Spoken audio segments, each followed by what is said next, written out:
வேணாம் ஏங்க நான் இப்படிண்ணா ஐயோ ஃபீல்டு வரேண்ணா நீ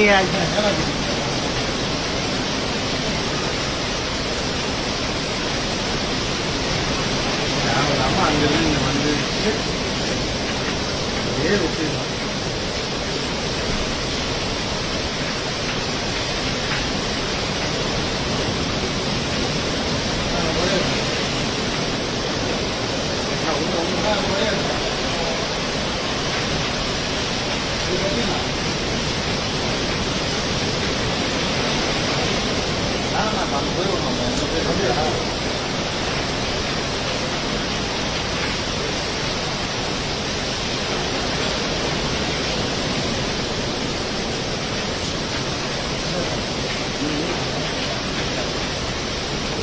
அது அவங்க